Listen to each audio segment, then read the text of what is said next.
Okay, let's start the Metro North meeting for the month of June. Don't believe there are any public comments.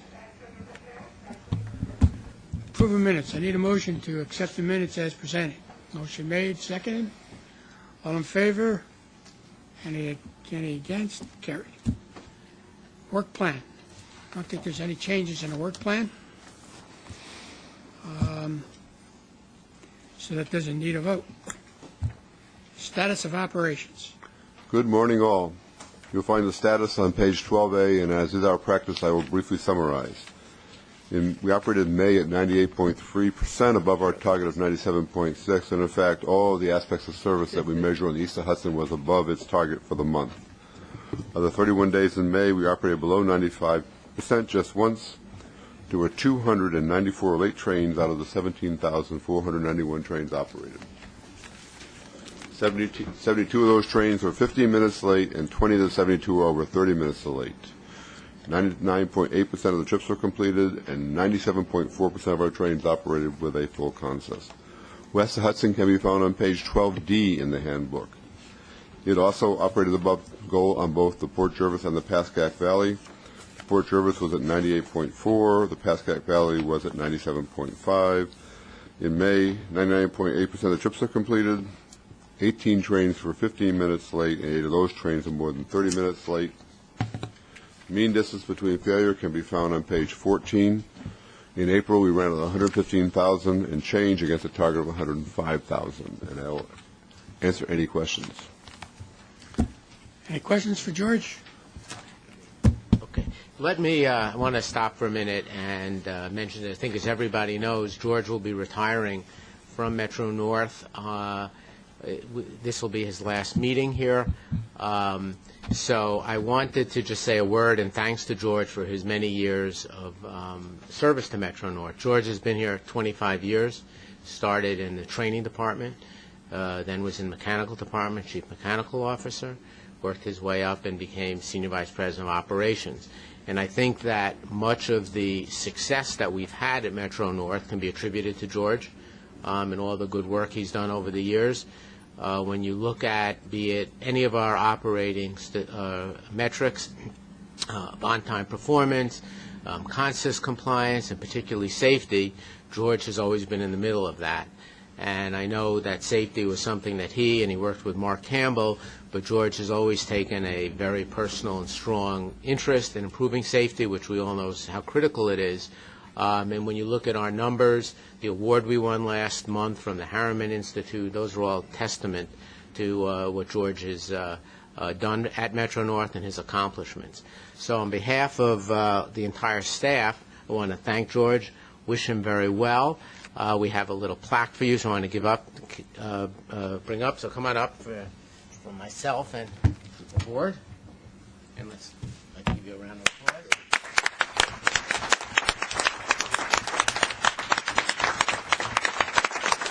Thank you all. Thank you. And this reads, with appreciation, George F. Walker, in recognition of 25 years of unwavering dedication and service to MTA Metro North Railroad. Thank you, Howard, very much. Thank you all. I appreciate it. And the other part mentioned, as life goes on, and George is off in the sunset enjoying himself, I've appointed Bob Leblong. Bob, I would like you to stand up as acting Senior Vice President of Operations, and he'll be replacing George on an acting basis. Okay.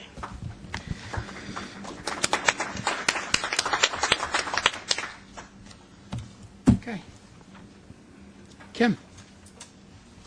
Good morning. Financial report begins on page 21. For the month of April, net deficit for non-reimbursable activity was favorable to the budget by $2.6 million or 4.5%. For year-to-date April, net deficit for non-reimbursable activity was favorable to budget by 9.3% or $9.3 million or 3.8%. Total revenues was unfavorable to budget for the month and to the year-to-date by $2.6 million or 5.7% and $3.7 million or 2.2% respectively. It should be noted that the month of April's fare box revenues was unfavorable to budget by 6.4%. A large portion of this is due to the fact that in the fall of 2008, when the adopted budget was developed, it projected additional revenues and ridership from the new Yankee Stadium 125th Street station to coincide with the start of the Yankees baseball season. This would have projected $1.2 million in revenues for the month of April and 169,000 riders. As you were aware, the actual opening of train service began successfully on May 23rd.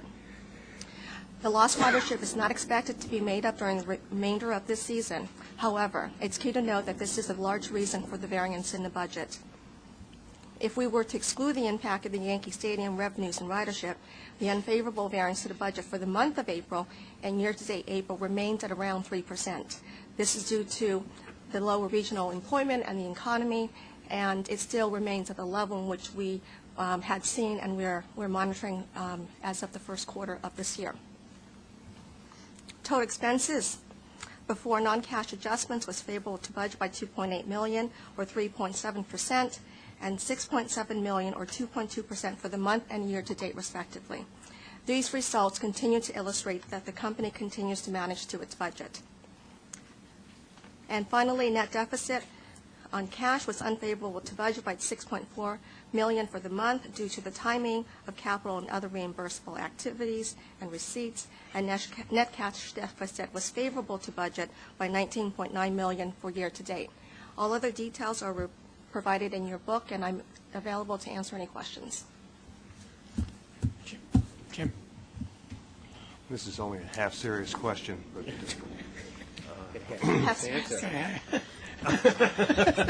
well, that's all I expect. If we got dinged a little bit on the Yankees, have we factored in any postseason play into our numbers? Not at all. I second that. No. All right, so we got a shot then. Something to hope for, yes. Okay. Ridership. Good morning. The ridership report for April for East and West of Hudson is in your book starting on page 36. I'll just mention a couple highlights.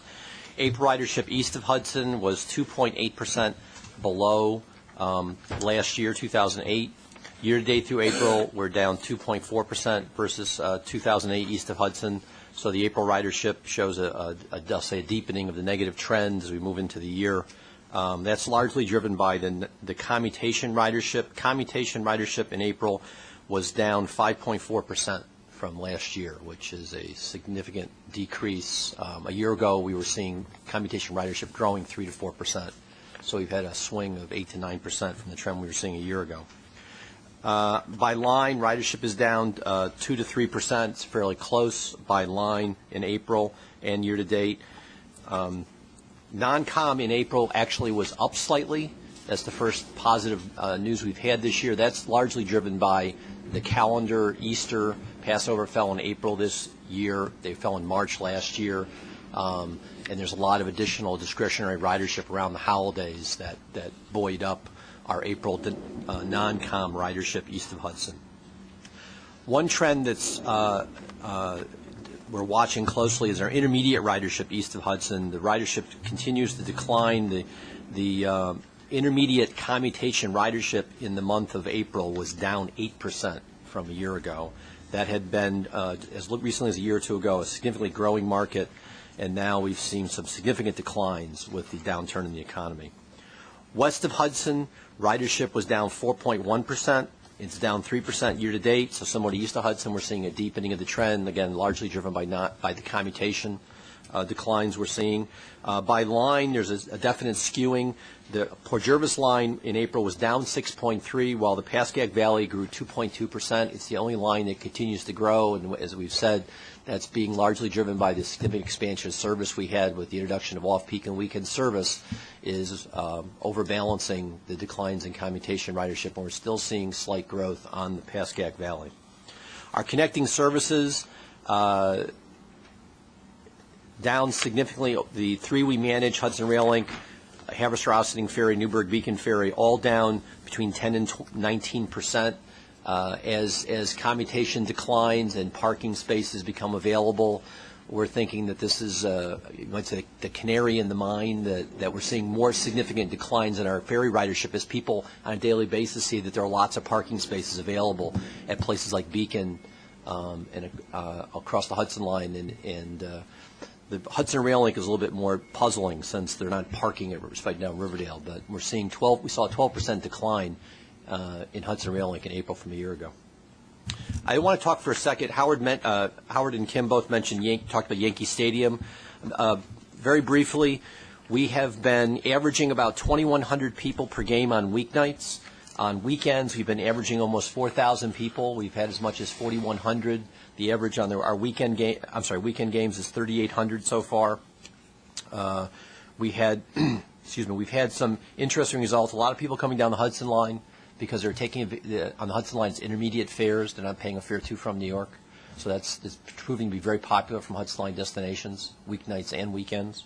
The game train service that we had talked about has been put into effect, and I'm going to let George talk about that. We're very pleased with the operational results at Yankee Stadium. Well, can't even manage the buttons on my last day. The service has worked excellent. The plan has been executed, I think, to the most part, incredibly well. There was some rough spots in the first 3 or 4 games, and as we smooth those out and learn to become flexible, it's worked well. It was the first use of the Y, which is a track that connects the Hudson Line with the Harlem Line in interline service, and that has worked, although we were doing some maintenance work on it over the summer. It's been a great step for us. As I said, the execution has gone well. It requires the staff to be very flexible because we don't ever know when the games are going to end. The Yankees have even managed to pull off a couple of late ninth inning miracles. That team didn't win the bus to Boston or Florida, though. As I said, the plan offers a great deal of flexibility, and with the direct service has been very popular. I think more popular on the New Haven than the Harlem, but they're going to make some changes in July to put an express train, I think, still on the upper end. Maybe that will attract some people. The desktop and real-time simulations were very helpful, and it's been a very safe operation so far. No gap injuries, no untoward behavior. Even the Yankee fans have been very well behaved on the train, so it's worked well. Well, I can tell you, George, I received a phone call from a frequent critic of Metro-North who said that he had finally something good to say, and Yankee Stadium was working wonderfully. So if that's any indication. It shows you what 22 years of a well-led planning exercise can.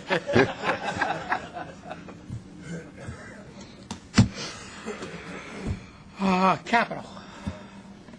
Jim, I'd like to just make a comment from west of the Hudson here for the 4 additional trains that have been added that are going to run on the weekends for west of the Hudson. And I think it's a great thing for us. At least one of the quarter pounders got a bite of the apple over here. So we're all elated and we're happy, and we hope this all works out well. Thank you. Thank you. Good morning. Thank you, Mr. Chairman. The capital program highlights are on page 46 of your agenda package, and I have a few updates. Parking, the Cortlandt parking, will receive bids later this month for that project. Stations, the Hudson Line improvements, Phase 2B, which are Phillips Manor, Scarborough, and Ossining. We're completing the Track 4 inbound side work, and we're setting up to begin for the cutover to Track 3, a Track 3 outage in July. That outage will be shorter than the outage that was for Track 4. Yankees East 153rd Street Station, as Kim and Bob and George mentioned, we opened the station to our customers last month.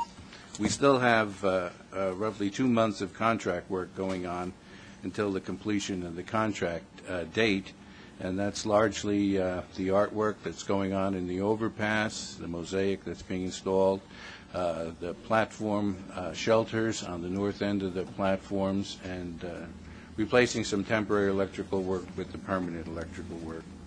New Haven Line station improvements at Port Chester and Rye, that award is imminent. I think it's going to be signed today. Shops and yards, Croton Harmon, Phase 3. The coach and the locomotive shop are reaching the 90% complete range. And at the locomotive shop, we're actually bringing locomotives in starting this week, so that we'll do a full testing of all the equipment in the locomotive shop. And with regard to rolling stock, we accepted all 12 of our BL-20 switching locomotives. And the Shoreliner coach rebuild, we have 49 cars accepted, which includes the 3 cab cars out of the 104 total. Any questions regarding capital? I'd like to highlight 2 things to emphasize Ron said. One is it's the coach and locomotive shop is a project that's one of our biggest projects in this capital plan. It's over $300 million worth of work. It's going to give us the facilities we need at Harmon to basically to maintain our fleet for the next 50 years. So these are really major projects. They're coming in on budget and on schedule, both of them, and they'll be a major benefit to Metro North when we take occupancy, which will be later this year. On the New Haven Line stations, that's a very important project, which it starts the full rehabilitation of the New York State New Haven Line stations. We did a lot of work at Larchmont, as you recall, and at Mount Vernon East. I'm sorry, Mount Vernon East. But this is the first 2 of the remaining stations to bring them up to the standard and improve them so that they may not look exactly like the Hudson Line stations, which are our standard for the railroad, but they will be a major improvement. And we had to change how we structured the project because of the bidding environment. It's worked out very well. We got very good bids for this, and so we're very anxious to see that project start. It'll be a major improvement for both Portchester and for Rye. Any questions? Monthly safety. Good morning. The statistics, safety statistics are in your books beginning on page 51. I'll just summarize quickly. On the employee injury side, these are results through April. There were 29 more injuries during this period than there were in the comparable period in 2008. Our lost time and restricted duty frequency index is up from 1.1 to 2.3, and our FRA frequency index is up from 1.8 to 2.8 during that period. On the customer side, on page 53, customer injuries are actually down from 97 to 51, a decrease of 47%. Adjusted for ridership, the injuries per million rides is down from 3.7 to 2.0. And the FRA reportable injuries per million rides is down from 0.4 to 0.2. Be glad to answer any questions. Any questions? Thank you. MTA Police. Good morning. The police report's on page 55 of the handout. As you can see, Part 1 reportable offenses for the month of May are down 33%, and year-to-date, they are down 28%. Almost down in all categories, which is good news. And I can answer any questions if there are any. Any questions? Okay. Information. Okay, first is the first quarter HVAC results. George? The report is on page 57 of your handbook. This is the first quarter which we're reporting. You directed us last year to go to year-round monitoring from an outside firm to do the actual measurements. We've been doing that. So the first quarter of 2009 is a result of those. The other first quarters reported in the book are actual defects that we repaired in the first quarter of each of the years. But you can see they're remarkably similar. Well, the M2 appears to be a little bit higher right now because of its age and the fact that we need to get the HVAC systems on those. We need to finish that issue, and that's underway. Everything else looks good. The complaints are down. The defects are down. Any questions? Any questions in regards to the report? Okay, I guess we'll have Okay, Grand next is Grand Central Retail Development and Nancy Marshall. Nancy? Hi. I'm here to give you the results of 2008. I think you've had a chance to review the report. I'm going to highlight just a few things, and if you have any questions, feel free to ask. We ended 2008 fully leased, which is great news. And you'll see that the total reported sales of all the stores did increase 4% over the year prior to close to $182 million. 87 of those tenants that were open all year 07 to 08 had an increase of 3% in their sales. We watched as things changed a little bit in the the fourth quarter of 08. We had 61 of those tenants were reporting positive year-to-date sales prior to the fourth quarter. That dropped a little bit to 51 tenants. But despite that decline, we did increase our percentage rent, which indicates that some tenants were still doing exceptionally well. And I think what you'll notice throughout this report is the reason for the somewhat stable environment is that we have a predominance of food uses, and which are essentials, and not as much retail goods, and that's where the drops really were hitting.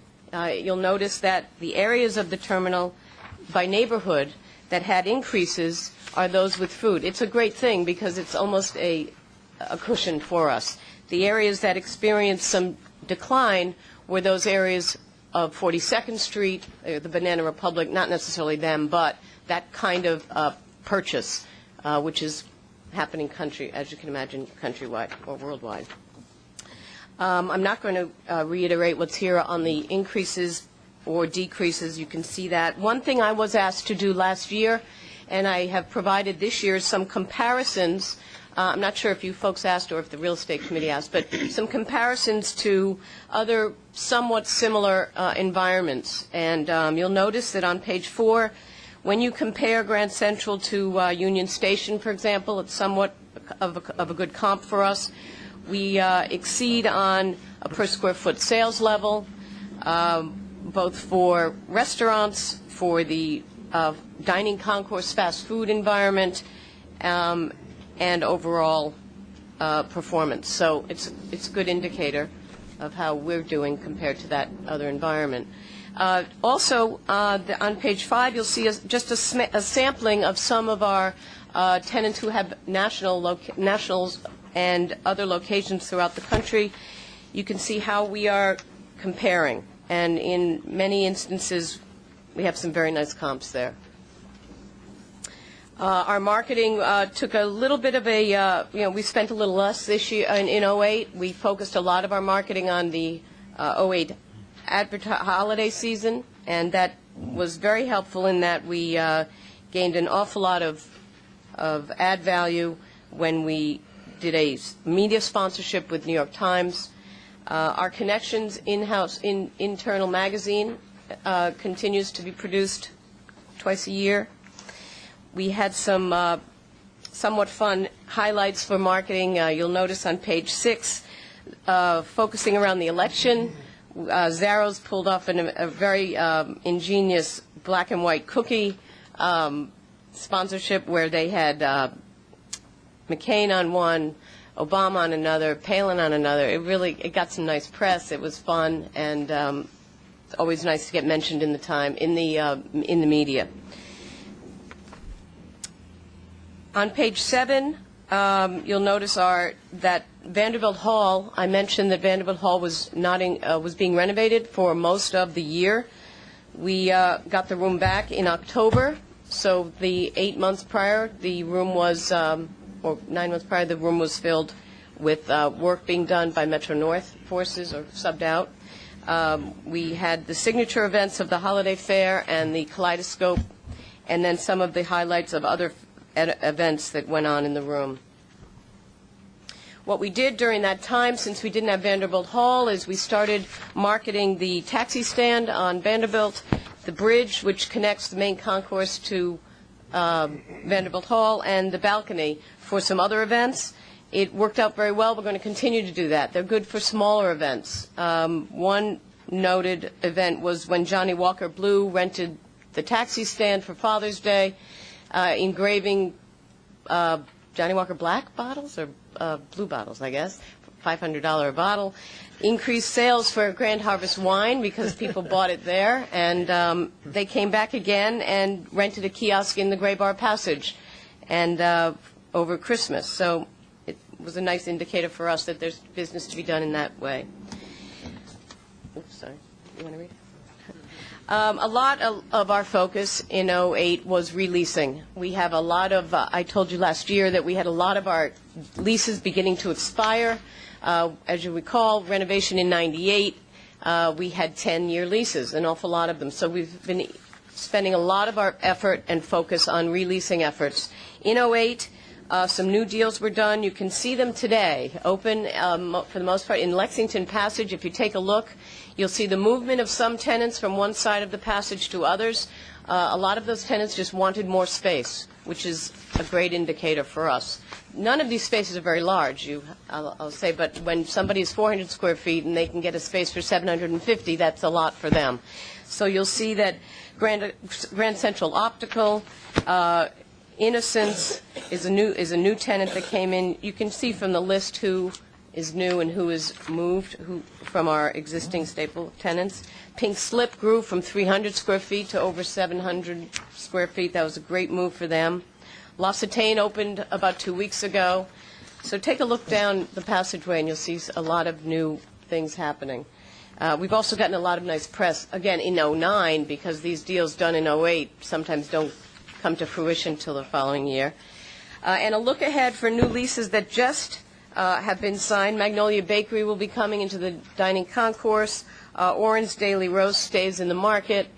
We have a new tenant coming in to do beverage and snacks over by the entrance to Rite Aid. So just, you'll see those opening in the next probably 5-6 months. Some capital projects that are funded through retail revenue are listed on page 11.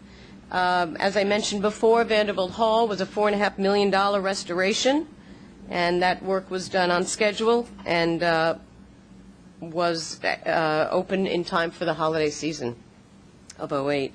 The Station Master's office restrooms was done for $268,000, and we have some projects going on right now funded through that same year.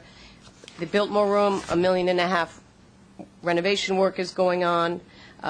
You'll also notice in that room that the central kiosk is vacant. When the lease expired, we did not renew. We're going to be releasing that space for a bar cafe, trying to take an opportunity from the Yankee Stadium trains that are coming out through track 42, I believe, 41, 42, and try to reinvigorate that area of the terminal.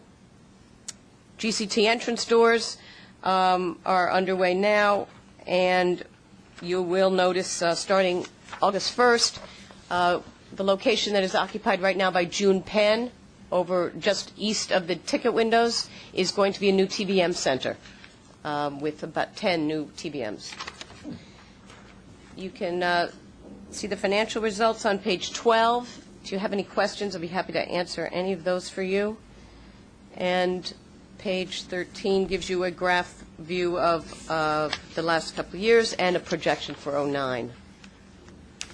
So if you have questions, I'll be happy to answer anything you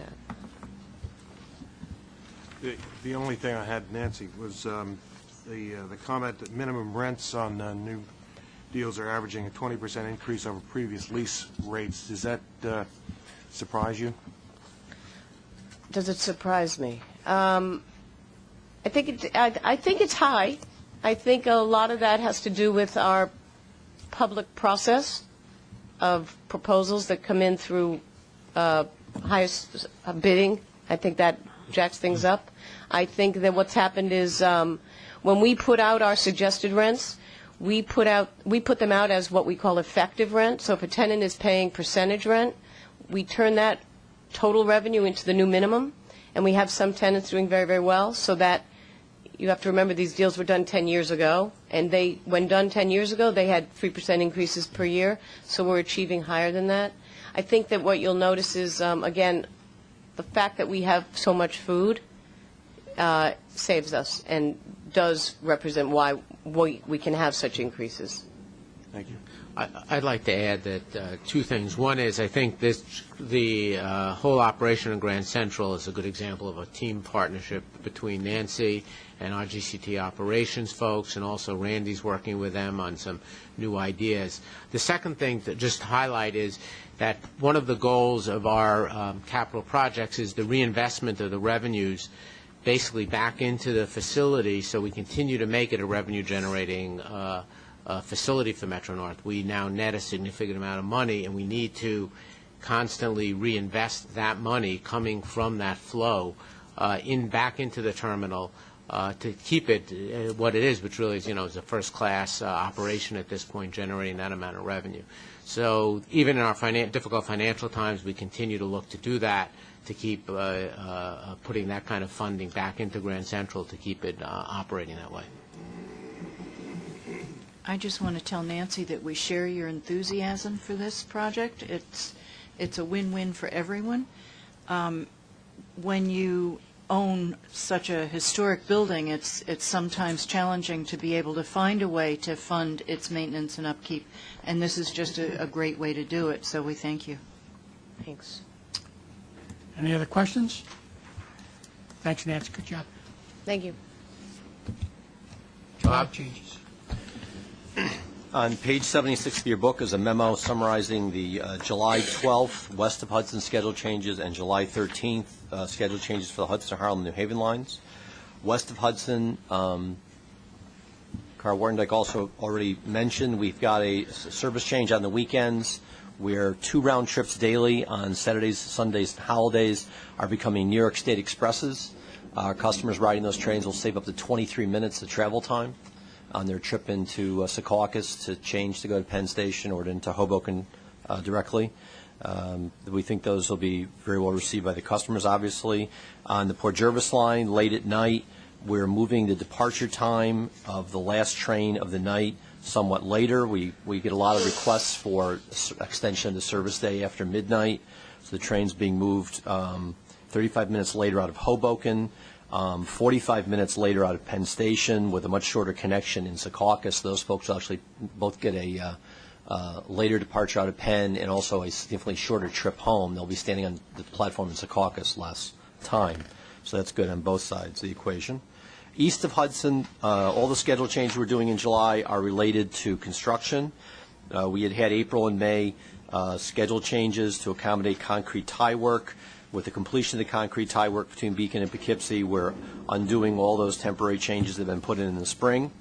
On track, other major projects, we're moving into another phase of the Mid-Hudson Stations Rehabilitation Project. We're going to be switching from one side to the other. There are going to be some significant changes in service at Phillips Manor, Scarborough, Ossining. We will be doing reverse peak busing at Phillips Manor and Scarborough. In the reverse peak in the morning, there'll be three trains that will have reverse peak bus service out of Tarrytown to those stations, going northbound in the morning. Back in the afternoon, there are 4 trains that will have substitute bus service from Scarborough and Phillips Manor to Tarrytown. That's expected to continue for approximately 1 year.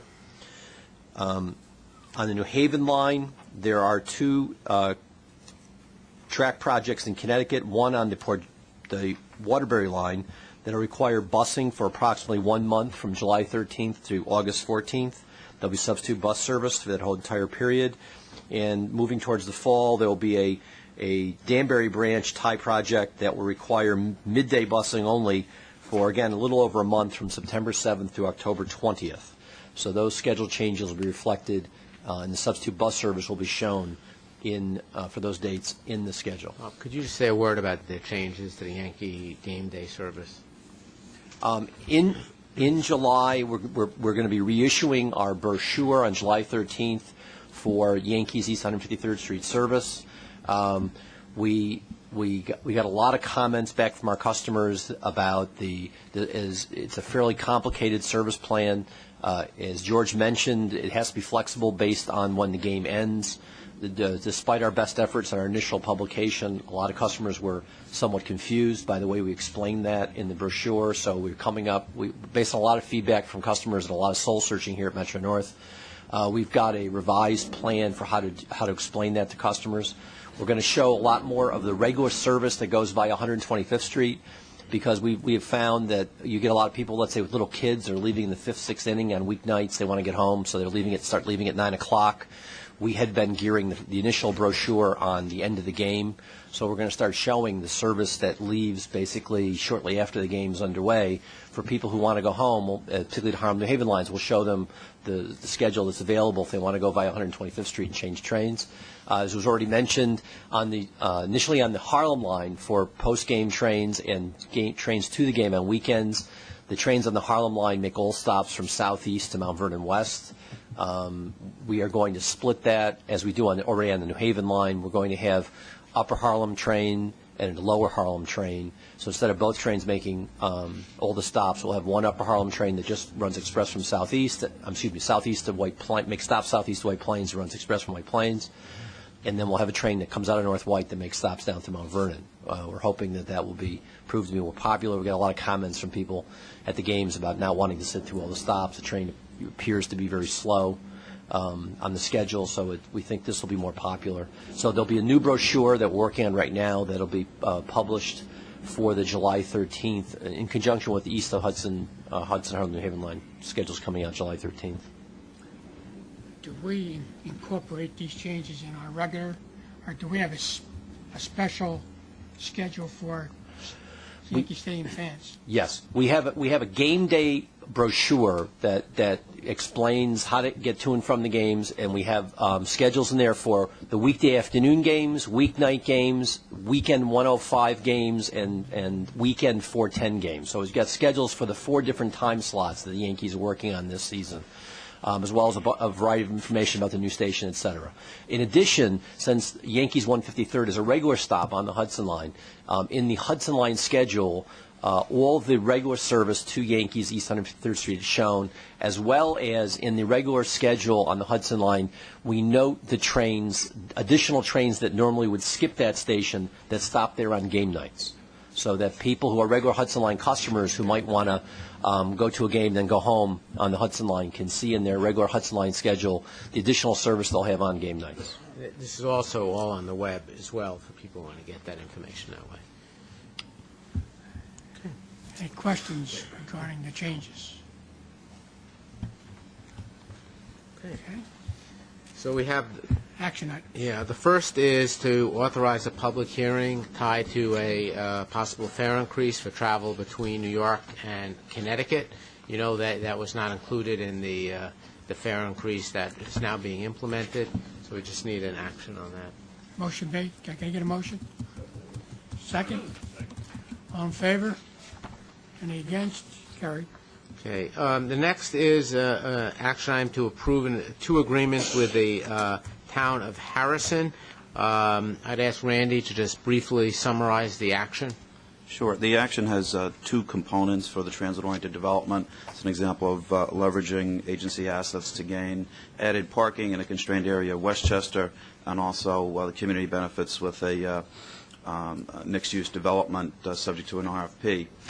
The 2 components of the action are a pre-development agreement, which details the specific responsibilities of Metro North and the village, protects the process integrity, and leads us through a timetable up to the issuance of an RFP. It also caps our pre-development expenses at about $275,000 under a cost-sharing arrangement with the village. The term sheet component essentially outlines an exchange for our real estate. The new parking structure would be provided. And we would also avoid a pending capital expense for rehabilitating the current facilities. The village is responsible for the design, construction, and maintenance of the garage. The development is financed by proceeds from the sale of the site, tax-exempt bonds issued, and the redirecting of the parking revenues to offset that. Any shortfalls are the obligation of the village, subject to the final deal, and Metro North and the MTA Real Estate Department will return to the board after the RFP and after the negotiations to submit to it a proposed final deal and to handle the disposition of the site. Okay, any questions? I need a motion first. Discussion.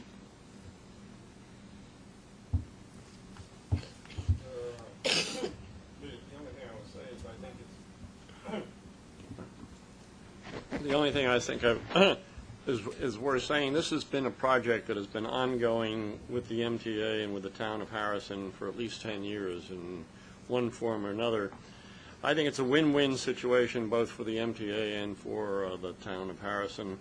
The development of residential parking garage and retail in that area will be greatly wished, and the doubling of the parking facilities from roughly 250 spaces to 500 spaces is something which is much needed. So I think, as I said, it's been a long time in coming, and I think we have to thank the last two administrations for their help in working with us to get it underway. So hopefully it will go along without any too big problems. Thank you. Any other comments? Kind of call the, all in favor? Opposed? Carried. Okay. Procurements. We have today, first on joint procurements, we have 5 joint actions that I want to mention. We have 2 agreements we're going forward with the Long Island Railroad, which are, we have 2 agreements for which we are now having co-terminus periods of performance, so the next go-around we will go with the Long Island Railroad. And also Long Island Railroad took board approval for a joint contract with Metro North this month. Overall, we have 15 procurements this month. They total $14,770,000. On the non-competitive, let's see here. Okay, I do want to mention that 2 of them, the GE and Simmons, are those the original OEMs, and the third is a modification to Railware. Railware is doing the software work for our OCC, which is our control center. It's a very complicated project. It's been going on for now almost 7 years since we awarded the contract, and there is some small changes that have happened and a couple of lessons we've learned since then, so it's a change order to modify the software accordingly. With regard to the competitive procurements, we have 6 of them. Let me highlight a couple of them for you. Let's see. What do I have here? Here it is. Yeah, the first one is with Anselato. This is to perform the engineering and final design work and then the fabrication of pre-wired signal houses for the New Haven line. This is a joint project between Metro North and Connecticut. This will provide a new signal system from Greenwich through to Woodlawn. This is the one of the most heavily traveled sections of the Metro North system. It's one of the older signal systems. This will be a major improvement for us once we get to implement this. And I will mention as well that we are implementing it. It also will be consistent with a future application of PTC, positive train control. So this is a very important. That's a very important project. The other one to note is the a personal services contract for construction supervision to URS for Tarrytown Station. This is the last, when we start this project, this will be the last of the Hudson Line stations to be rebuilt. It will be a major, major improvement in Tarrytown. So highlight those. And then we also had 6 ratifications this month, and those are per New York City Department of Health. It was basically being prepared in the event we need anything for the H1N1 flu. So those are the ones I highlighted. I'd be happy to answer any other questions. Any questions regarding the procurements? I need a motion. Second? All in favor? Any opposed? Carried. Okay. Before we move to the next one, there are 2 other personnel actions I do want to note. One is Tom Tendy. Tom's in the back there, I think. Tom, you just stand up for a minute? Yeah, I think most people know Tom. Tom's a Senior Director of Customer Service, and he will be going down, prior to our next meeting, Tom will be going down to the BSC as a new position of Vice President of Operations. So we want to wish Tom well. Tom's been a member of Metro North since I've been here. He's been a major contributor in a host of different areas and has done a first-rate job, particularly in the last few years, in the world of customer service, making improvements in lost and found, real-time information, which is something that he took under his wing and has made happen for us. You see it out at the stations every day. And we have a very aggressive program Tom has laid out for us. And those are just two of the areas that he's done. The whole. I'd mentioned as well the Customer Information Center and all the work he's done there. So we will miss Tom. We want to wish him well at the BSC. And also I want to introduce Stephen Teal. Stephen, would you stand up? There he is. Stephen is our new Senior Director of Training. He's been here a week, so he's got it all nailed down. So we want to welcome him as well. Okay. On behalf of the Metro North Commuter Council, which I represent here on the board, I'd like to just express our thanks to both George and Tom. They have been frequent visitors to our council over the 15 years that I've been there, and they have been a source of both excellent information and terrific service to the commuting public, very responsive to positions and points that are raised by the council, and they will be sorely missed. Thank you very much for all of your service over all those years. Thank you, Jim. Any other comments? Yeah, I'd like to personally thank George for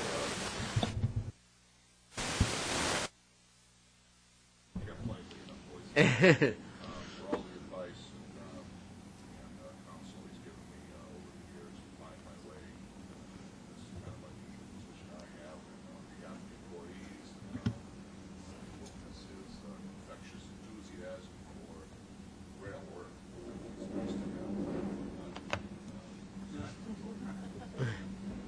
At least the nut is right. Thank you very much, Norm.